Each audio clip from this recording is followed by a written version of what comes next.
Good morning, Captains. It's me, TONIK TZW, and if you've been on the channel for a month or more, you might have seen something pretty special go into the Kraken collection, and this one is going to go in alongside it.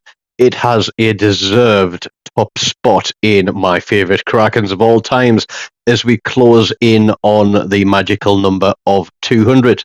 I'm out in division with Oslo Ace, who is Lucas, and Timicha, who is Tim.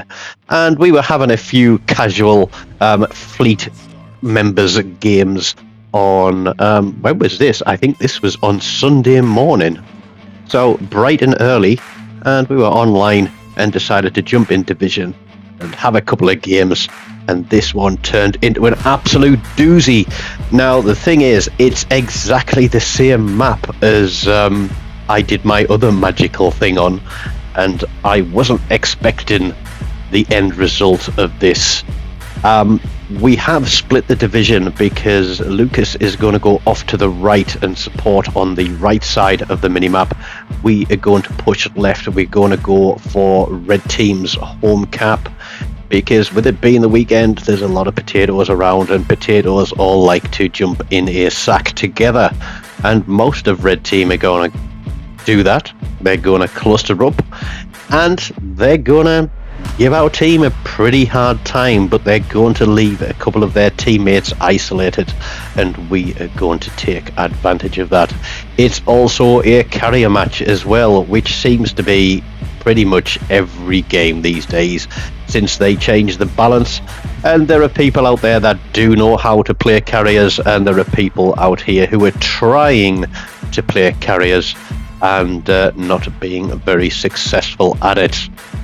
It's very easy to tell early in a game if you've got a decent carrier commander on your team and or the enemy team, given by how they play. And we are pushing down through this open center of the map, and it is wide open. I'm running a full concealment build on my kamikaze on this one, and everybody's shaking their hands and going, oh, it's such an OP boat. It's OP in the right hands. Seriously, have a look back through some of my compilations through the recent months, because I've got quite a few kamikaze on kamikaze kills, and there is even a Kraken out there somewhere on the list. I can't remember if I've put it public yet, where I literally play with a kamikaze and I take him down with guns while he's trying to torpedo the living daylights out of me, and I just chase him around the map and keep shooting him till he's dead. So yeah, it takes skill to play the kamikaze. Yes, it can be forgiving because it has that low concealment, it has the fast torpedo reload, and you can get yourself out of some sticky situations, but you do need to know how to play it. You do need to have your captains and your inspirations leveled to get the most out of this boat. And there are people who go out and they buy the Firepower Deluxe Edition, and just so they can get their hands on this ship, and to be honest, they try too hard. Now, I'm in a very sticky place here because I'm in the middle of red team's cap. I'm detected by that battleship on my right hand side. The secondaries from the battleship on my left hand side have started popping off at me, so I run my smoke, and that guy has taken torpedoes and he is flooding and ticking down. But with red team's carrier spotted early game, there's only one thing that we're going to do here, and we're going to lay on the torpedoes, and we're going to try and give our team the advantage of getting rid of red team's aircraft carrier early in the match. We are spotted, so we're going to turn out. There is the Nassau. He is charging down a flank, and we've lost 2 ships, they've lost none so far. Omaha is running, he's taken a beating, but this Langley is about to go out of the game. Now, if you watch the clock, he pops at 57. The Congo there, the Koenig. Is it Koenig or Congo? It's the Congo. He is still ticking, and he pops at 47. Now, 57 to 47 to me is 10 seconds, and that should have been a double strike. And I was actually calling the double strike to Tim there, but for whatever reason, Wargaming didn't give it to us. But I would like to say that that was most definitely a double strike. The Nassau is a nasty, nasty ship if you let it get in close and let those secondaries go to work on you. We're popping the next set of torpedoes across there while we are sailing back into the capture point to take this one, because Red truly do have control of the other side of the map. Lucas is across there fighting as hard as he can, but they've lost the destroyer from that side of the map early game, and that has put them as a disadvantage. And I'm pinging the map there to tell the carrier, you want to start moving now, because as you can see there on the minimap, there is a destroyer after him, and given that we haven't encountered a destroyer on this side of the map, I imagine that Red Team's other destroyer is out there too. We pick up our third kill of the game. We break through 100,000 damage.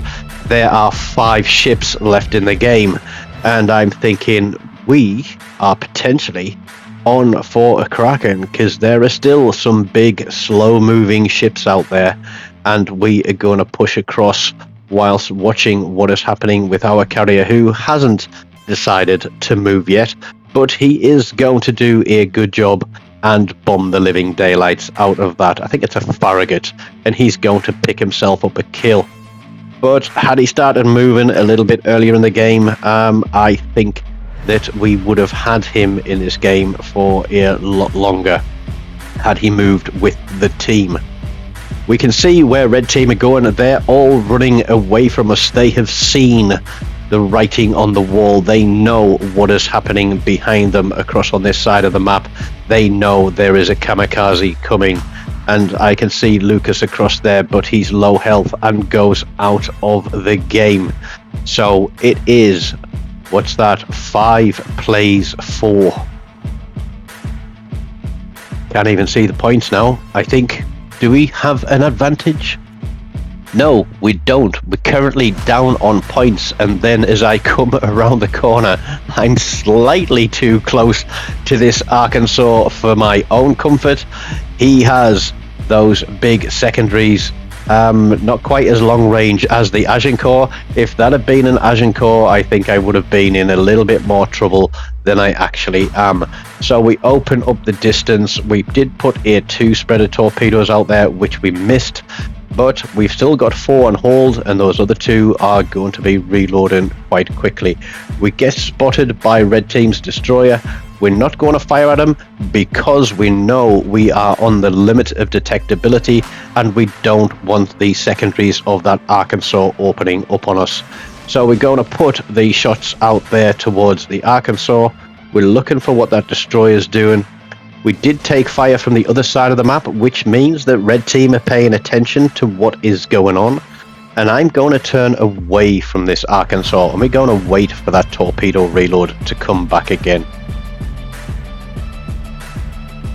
Now that we are potentially being hunted by the destroyer as well, the Arkansas is moving because he knows that the torpedoes are going to come. And I think RNG is giving that guy a little bit of a blessing. So that's 8 torpedoes that we've missed so far, but he takes an absolute battering there from Tim because he's exposed his broadside. This is a tactic you can use in Division as a destroyer. If you've got a battleship, you put the torpedoes towards the battleship.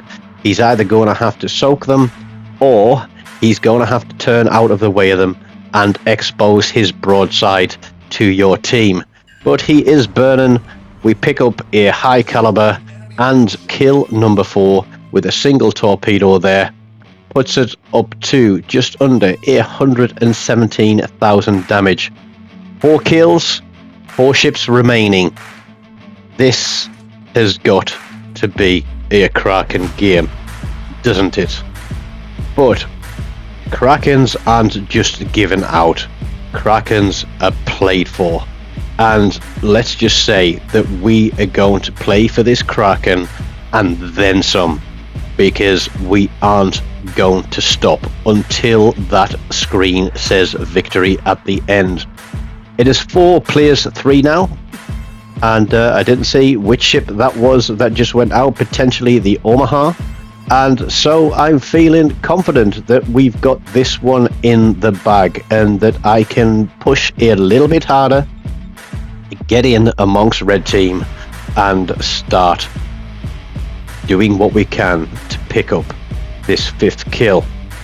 Now, the red team destroyer, I think, has decided to go hunting for our carrier, because you can see that my perceptive indicator is pointing off to the right, and I think it's because he knows that I can out-detect him and that the biggest risks to his team is going to be our aircraft carrier.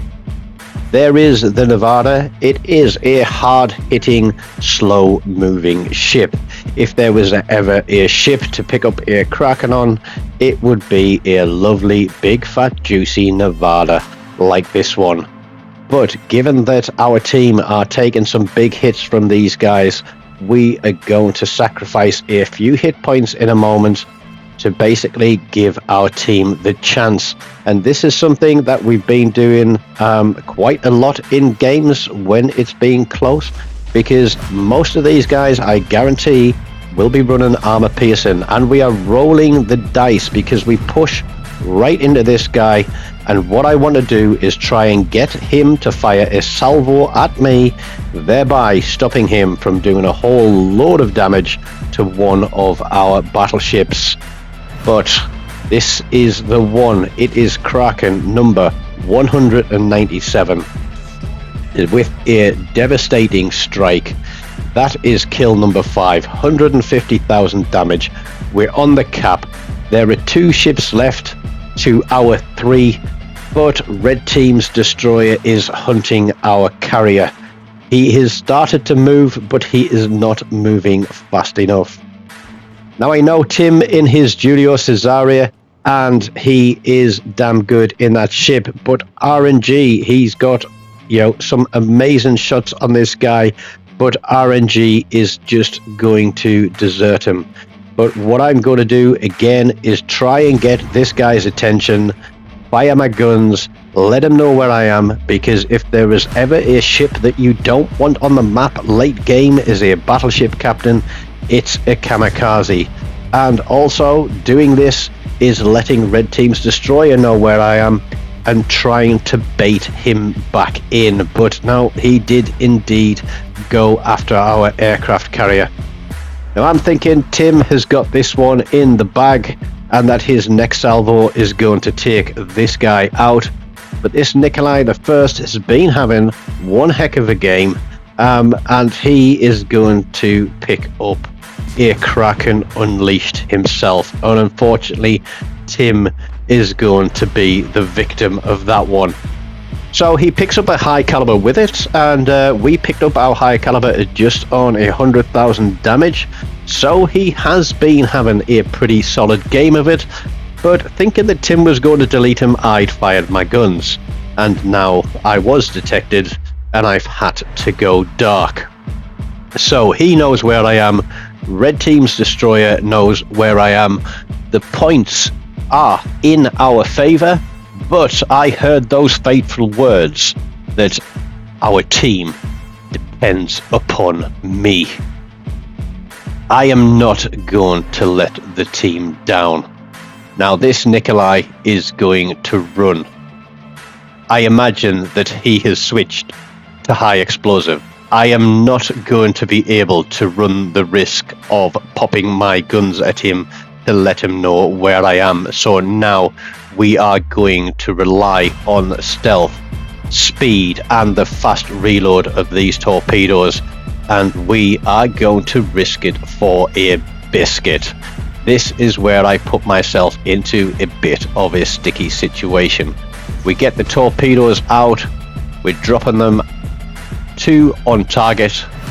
The last 2 go behind just in case he slams on the brakes.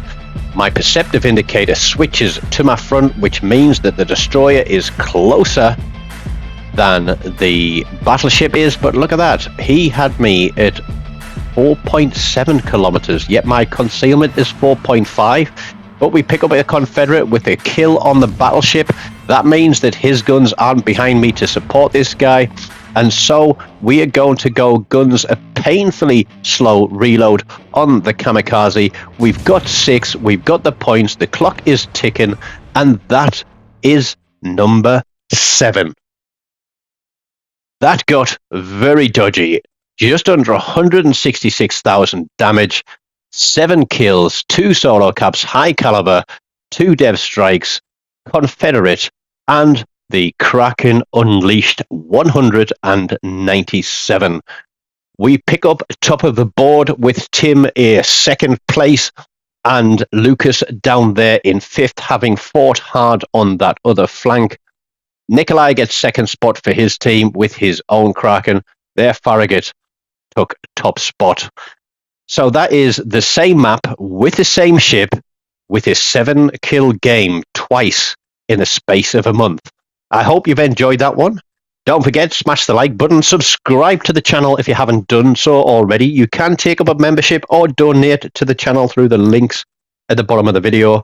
And as always, until next time, take care of yourselves and goodbye.